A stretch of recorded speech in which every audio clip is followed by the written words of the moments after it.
que le climat est un sujet inflammable. Oui. Et hier, vous avez parlé du GIEC.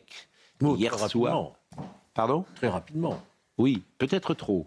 Ah bon ? Oui. Hier, j'ai rectifié ce que vous aviez dit parce que nous sommes, écoutés.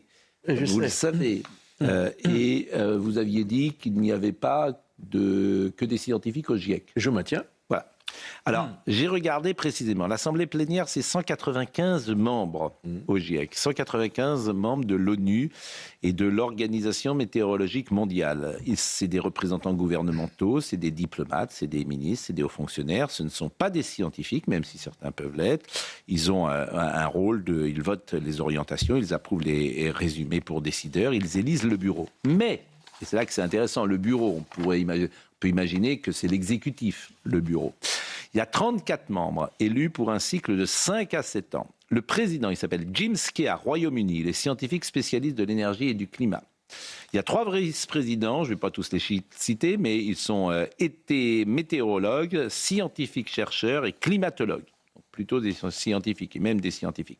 Les coprésidents des groupes de travail, sciences du climat, climatologues, spécialistes risques climatiques, climatologues. Donc, les membres du bureau sont des scientifiques. Vous permettez de répondre ? Est-ce que je suis mis en cause ? Vous n'êtes pas mis en cause. Non, mais gentiment. Je me suis mal exprimé ou peut-être pas suffisamment exprimé hier. Qu'est-ce que veut dire l'acronyme GIEC ? Groupement intergouvernemental sur l'évolution du climat. C'est une structure politique, que vous le vouliez ou non. D'ailleurs, vous venez de rappeler sa composition, composée de diplomates, de fonctionnaires. Il y a aussi des contributions de milliers d'expertises dans le monde.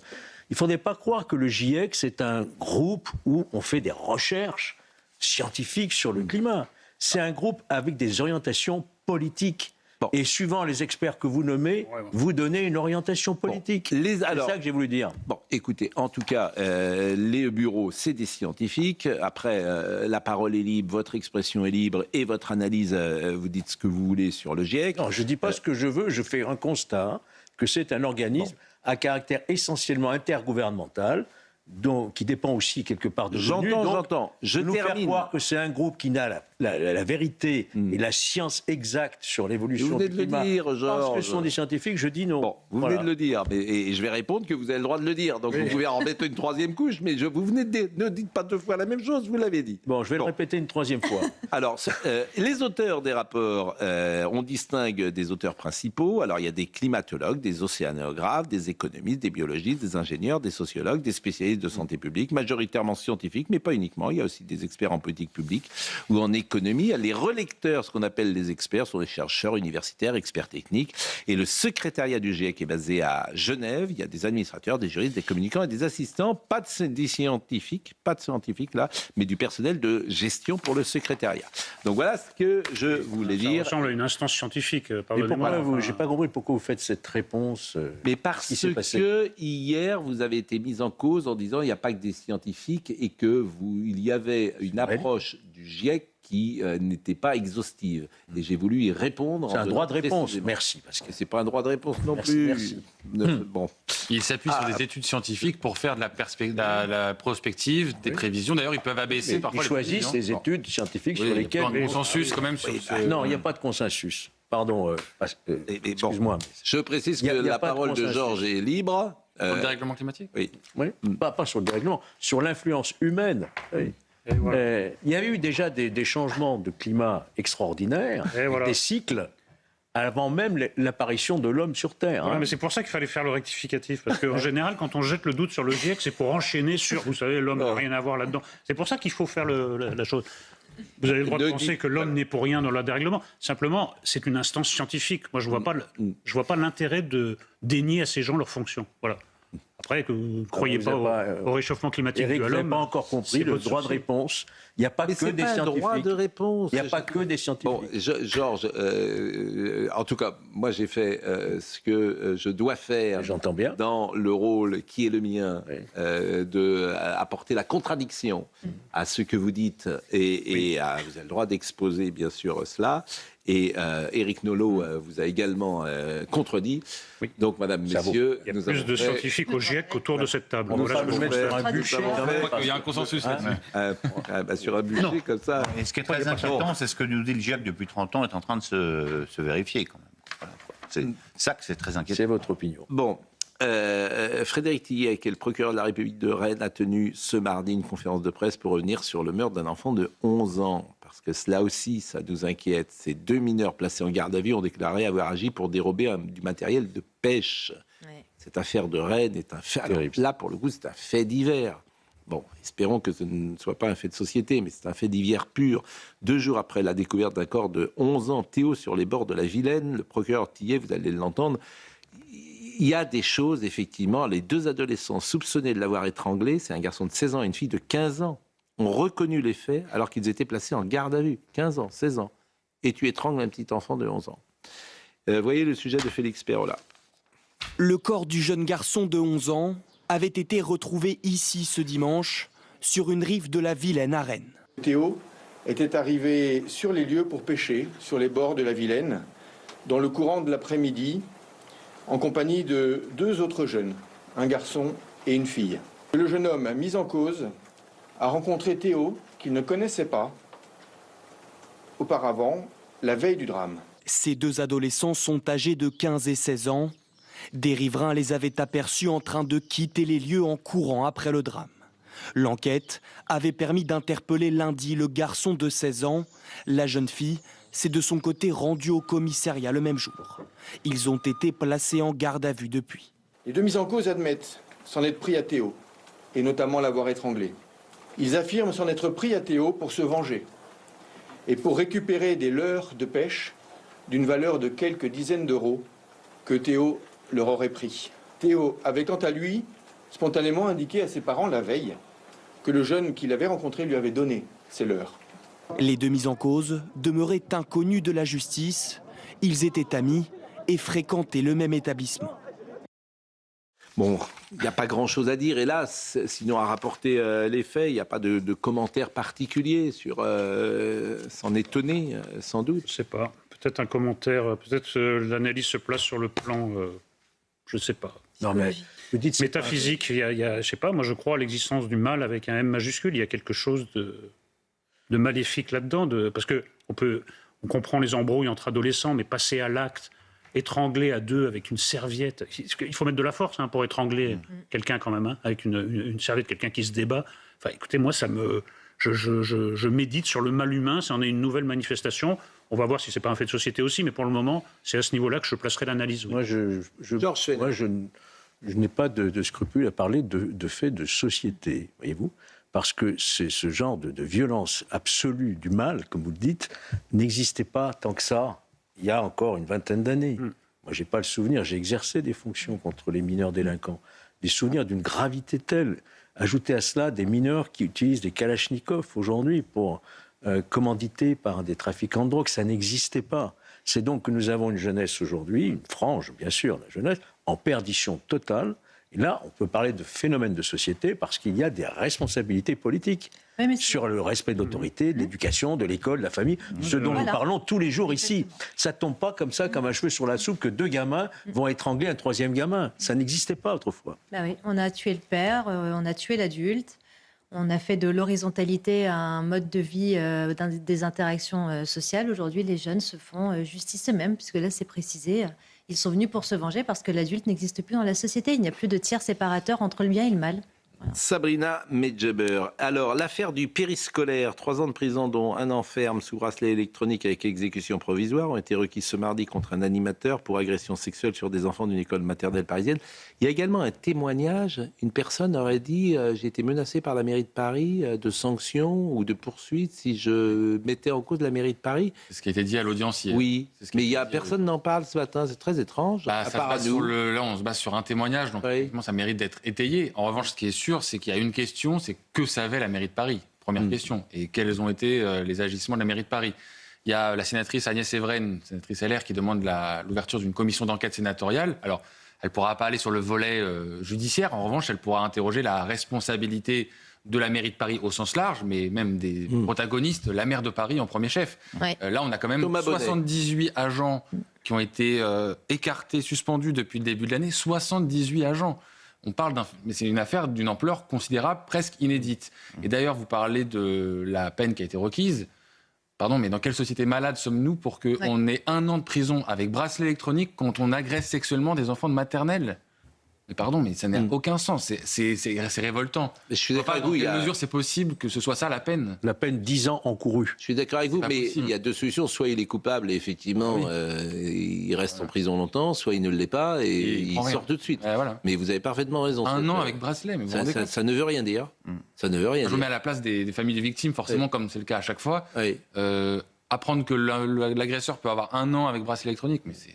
Alors, je vous propose d'écouter Juliette Sada, qui était hier au tribunal. C'était le premier procès public du scandale de violence sexuelle dans le périscolaire. David G, 36 ans, accusé d'agression sexuelle sur 9 enfants de l'école maternelle Alphonse Baudin.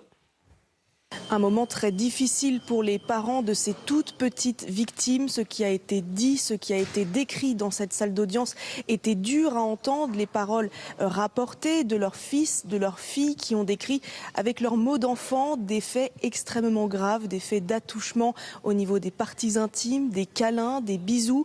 Le prévenu, lui, a nié ces faits d'attouchement et d'agression jusqu'au bout, mais il a reconnu des maladresses et un manque de formation peut-être en tant qu'animateur. Pourtant, ces faits d'agression sexuelle, ils ont été retenus par le ministère public, ainsi que des faits de harcèlement sexuel à l'encontre de 2 collègues animatrices. Le parquet a requis 1 an de prison ferme aménageable sous bracelet électronique et 2 ans de sursis probatoire. La décision du tribunal est mise en délibéré. Vous avez parlé d'une commission d'enquête sénatoriale pour Anne Hidalgo, mais c'est la justice. Aussi, bien sûr. La commission d'enquête, elle n'a pas les moyens de la justice. Pour tout dire, je ne vois pas l'intérêt de la commission d'enquête sénatoriale. En revanche, la justice, ça, je vois vraiment. Moi, je veux que Mme Hidalgo soit entendue par la justice. Par les journalistes, ça ne sert à rien, elle ne dira pas la vérité. Mais que les moyens de la justice, on interroge Mme Hidalgo sur ce qu'elle savait, comment ça s'est passé, et il y a des responsabilités. Ça me paraît très très important quand même. Bien sûr. C'est pas rien cette affaire, comme vous le dites très justement. Alors je crois qu'on peut l'écouter, Madame, tous les jours. Il y a beaucoup d'archives qui ressortent, de prises de position de Mme Hidalgo dans le conseil municipal de Paris. C'est une déflagration. Hier, on l'a vu avec Inès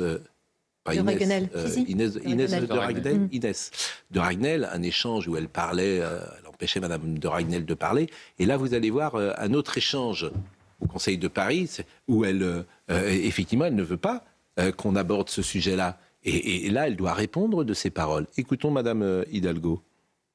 Vous pointez d'une façon obsessionnelle, mais obsessionnelle depuis 2013, la question du périscolaire. Bon, bah oui, effectivement, on pointe de manière obsessionnelle, oui, bien sûr. Bien sûr. C'est obsessionnel, à juste titre, en fait. Que la justice passe. À juste titre. Eh oui. Que la justice passe, c'est évidemment essentiel. Moi, je ne pense pas qu'une commission d'enquête sénatoriale soit une mauvaise idée. Je pense qu'il y a une dimension politique également à ce dossier. Oui. Pourquoi est-ce que... recrutement... Pourquoi est-ce qu'on n'en a pas parlé durant toute la campagne municipale ? C'est des questions qui seraient légitimes d'être posées. Il y a bien une commission d'enquête sur Betterave. Sur Betterave, on l'a Vous avez vu que Sébastien Lecornu prépare un projet de loi justement pour maintenant, enfin, on se rend compte qu'il faut attendre mai 2026 pour qu'on aille vérifier les antécédents de ceux qui vont s'occuper de nos enfants. Bon, et la presse, ça va dans le bon sens, et la presse effectivement a sous-médiatisé cette affaire parce qu'on voit bien que c'est pas les bonnes cibles. Mais avant même, moi j'entends les questions politiques, mais la première des choses, c'est que la justice, elle tape fort contre ceux qui ont agressé sexuellement des gars. Vous avez entièrement la presse, elle tape midi, matin et soir, par exemple, sur Canal+, sur CNews, sur Vincent Bolloré. Il y a encore un papier d'1 page dans Le Monde. C'est-à-dire que tu payes des journalistes à écrire sur des sujets qui intéressent au fond qu'un petit microcosme. Mais en revanche, les affaires les plus importantes, le périscolaire, la presse, elle a été aux abonnés absents, globalement. Et notamment les journaux dont je parle. Donc on peut le regretter. Puisqu'on parle justement des prises de parole des uns et des autres, vous avez écouté Anne Consigny. Je disais hier, on va écouter Anne Consigny. On adore les comédiens. Vraiment, on les adore. Et les comédiens et les comédiennes, on adore les films, on adore les artistes. Ils jouent, oui. Mais il faut vraiment qu'ils nous donnent aussi de temps en temps des raisons de ne pas les, de ne pas les, j'allais dire de ne pas les aimer, en tout cas de ne pas prendre de distance avec eux. Parce qu'Anne Consigny, je la suis depuis très longtemps. C'est une comédienne qui avait joué la première fois dans une adaptation de Bellamy avec Jacques Weber. Donc c'est pas nouveau. On était dans les années 70, c'était TF1, les grandes dramatiques ou les grands feuilletons. Elle a joué avec Stéphane Brisé dans un film formidable qui s'appelait « Je ne suis pas là pour être aimé ». C'est vraiment une comédienne qui n'est pas c'est pas une star, mais c'est une très bonne comédienne. Ce qu'elle a dit hier, je vous assure, j'ai de la peine pour elle. J'ai de la peine pour elle. Je ne peux pas vous dire autre chose. Comme tout à l'heure, on parlait de Gilles Lelouch, mais j'ai de la peine pour Anne Consigny. Donc écoutez ce qu'elle a dit de Vincent Bolloré, qu'elle imagine comme un dictateur en France. J'en ai pour la démocratie, pour le fait qu'on ne donne à personne le pouvoir de faire une dictature en France. Je suis pour la démocratie, je suis pour le débat d'idées, je suis pour la liberté d'expression. Et là, en le laissant faire, en lui laissant prendre, et d'ailleurs l'Europe, heureusement, est là pour nous défendre et à empêcher qu'ils prennent la totalité du pouvoir sur l'édition. Au cinéma, c'est la même chose. Je veux juste qu'on partage les idées et qu'on ne lui donne pas une clé qui va donner à Bolloré. C'est les grandes gueules, donc je vous coupe la parole. J'ai vu que c'était comme ça qu'il fallait faire. Donc, il va donner une clé à qui? À Bardella? Il va lui dire, tiens, vas-y, fais ce que tu veux. Ce matin, je lis dans l'IB que maintenant, il y a des films genre Sacré-Cœur. C'est quoi le titre de ce film, Cato, qui m'a l'air quand même assez gratiné? Elle n'a pas vu ce film Cato, le mépris, ce film Cato qui a l'air gratiné. Vous savez, vous avez fait une émission qui s'appelait On n'est pas couché avec Ruquier. Et j'espère ne pas trahir Éric Zemmour. Il m'a dit, les pires, ça a été les comédiens devant nous pendant 10 ans. Bien sûr. C'est effrayant de bêtises. Allez, on va dire des choses. De bêtises. Mais c'est pas des intellectuels, les comédiens, pardon. On leur donne, on tend nos micros, on est bien gentils. Mais souvent, c'est pas très malin ce qu'ils disent. Non, mais là, c'est particulièrement bête, pardonnez-moi. C'est très, très bête. Et je les ai vus défiler semaine après semaine. C'était tous les mêmes. C'est-à-dire le même discours convenu. Tout ce qu'elle dit, c'est elle colle des lieux communs. En effet, elle n'a pas vu ce film. Elle est pour la liberté d'expression. Elle devrait se dire, bon ben voilà, M. Bolloré soutient à la fois ce film qu'elle appelle Cato et puis l'histoire de Suleiman, par exemple. Voilà. Oui. Non, mais elle devrait dire ça. Pour l'instant, il se trouve que quand on examine les films produits par Canal+, est le garant d'une liberté d'expression, c'est-à-dire qu'il soutient des films de toute obédience. Voilà, pour dire franchement. Mais écoutez, moi, j'ai pas de peine pour elle parce que c'est une forme de lâcheté aussi. Elle dit ce que son petit milieu veut entendre. Moi, je vois que Jean Dujardin n'est pas sur cette ligne. Dans le Figaro de ce matin, il y a une tribune très courageuse d'Ariel Wiesmann. Oui. Il y a un ancien pilier de la radio Nova qui dit « Je ne reconnais pas Nova ». Et ce n'est pas un article d'humeur, c'est très argumenté. Il y a des gens courageux et puis il y a des gens... Puis on va le recevoir, Ariel Wiesmann. C'est une très bonne idée. C'est une très bonne idée. Non, je trouve que... S'il nous écoute, on va lui demander... Ces gens-là reproduisent ce que reproduisaient les intellectuels de régime dans les systèmes totalitaires, en réalité. Il faut qu'ils soient du côté du manche. Voilà. Donc, j'ai pas de peine pour Anne Consigny ni pour les autres. Comment peut-on parler comme ça de Sacré-Cœur qu'elle n'a pas vu? En plus, c'est un film indépendant, non? Oui, qui est complètement indépendant. En plus, ce film Cato, qui a l'air particulièrement gratiné, je l'ai lu dans l'IB. Oui, mais c'est Pascal, c'est parce que... Alors, la différence entre Anne Consigny et nous, c'est que moi, je lis l'IB et le Figaro. Mais elle n'a jamais lu le Figaro de sa vie.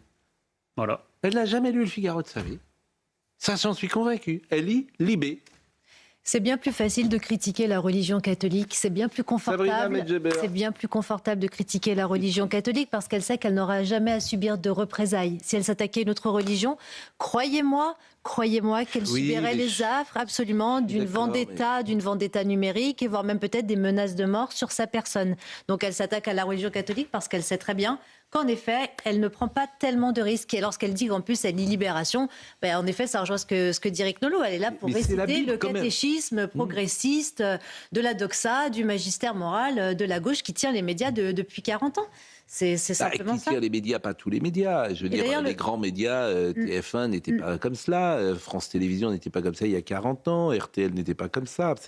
C'est un milieu intellectuel qui est soumis, mais tous les médias, et heureusement, d'accord. Mais c'est surtout la manière dont elle le dit.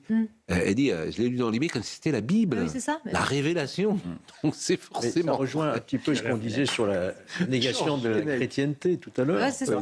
Mais puisqu'elle ne lit pas le Figaro, peut-être peut-elle lire le calendrier pour savoir si effectivement il y a quelques imprégnations chrétiennes. Voyez-vous.